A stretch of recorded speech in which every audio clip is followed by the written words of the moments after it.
So now students, let me present you with another example of white box testing. This way around, we will discuss the path coverage.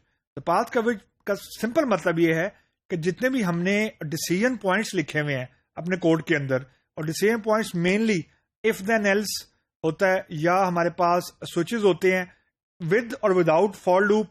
Decision point independently for loop भी हो सकता है, with for loop भी हो सकता है, तो आपने इसको दोनों को कंफ्यूज नहीं करना. तो पैथ कवरेजेस के हर decision point should be testable, यानी कम से कम एक मर्तबा आपने हर डिसीजन पॉइंट का जो कोड है उसको विजिट किया हो और ये चेक किया हो विद डेटा कि उसकी आउटपुट कैसी आ रही है. This is what we called path coverage, यानी एग्जॉस्टेबल पैथ कवरेज होना चाहिए. कभी भी आपका code as the size of the code increase, कभी भी 100% हम इंश्योर नहीं कर सकते. We go for maximum. So just look at the code. अभी हमारे पास एक प्रोग्राम है, इसके अंदर हमारे पास बेसिकली यहाँ पे 3 वेरिएबल है, ए बी और सी, और 3 वेरिएबल जो हैं उसके जो सी वेरिएबल है उसमें ए और बी का सम है एक्चुअली. अब जो पहला डिसीजन पॉइंट है वो ये है कि जो सम की वैल्यू है it has to be greater than 100. अब ये पहला हमारा डिसीजन पॉइंट है, तो आपने इसको ट्रू के लिए भी चेक करना है, फॉल्स के लिए भी चेक करना है. That is what we called path coverage, कि दोनों यानी आइदर वे ये टेस्ट हो, विजिटेबल हो, रीचेबल कोड होना चाहिए, otherwise it is a very dangerous thing. And keep this thing in mind, we don't have any else. तो if के लिए ही हमें ट्रू और फॉल्स को चेक करना है.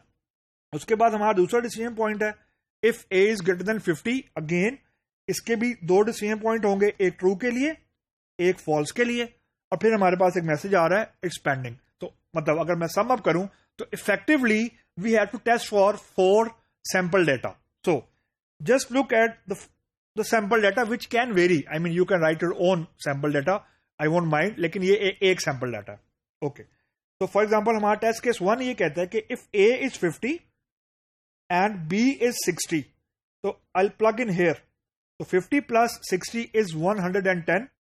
If C is greater than 100, which it is for the first case, for the first time, it would be 110.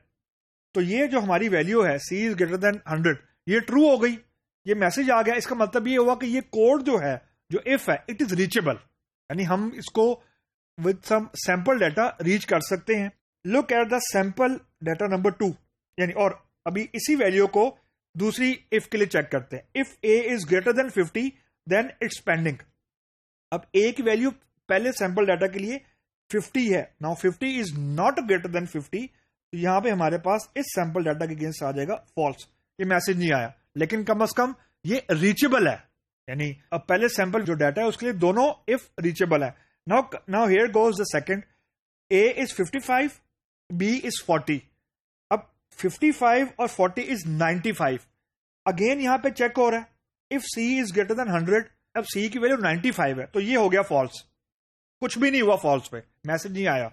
उसके बाद दूसरे इफ को देखें, if A is greater than 50 which it is actually, तो अब ये ट्रू हो गया. तो इससे मुराद ये हुई कि ये दोनों टेस्ट केसेस के लिए दोनों हमने जो डिसीजन पॉइंट्स है वो हमने अचीव किए. So now look at the third value. If A is 40, B is 65, C is A plus B, यानी 60 plus 40 is 105. Again 105 is greater than 100. ये वाली चीज ट्रू हो गई, लेकिन क्योंकि ए की वैल्यू 40 है, ये वाली चीज फॉल्स हो गई. यानी हमने, और जो आखिरी सैंपल डाटा है इसमें वैल्यू 30 है, तो C इज 60. तो दोनों इफ के लिए आखिरी सैंपल डाटा में वैल्यू हो गई फॉल्स. तो if I try to sum up the path level coverage या a path level testing is कि आपके पास सैंपल डाटा ऐसा पॉसिबली होना चाहिए जिससे आप कम से कम हर डिसीजन पॉइंट की, क्योंकि जो पैथ कवरेज है उसमें अमूमन हर डिसीजन पॉइंट हमें चेक करना होता है मैक्सिमम. ऑब्वियसली अभी तो हमारे पास chunk of code for discussion अभी थोड़ा कम था.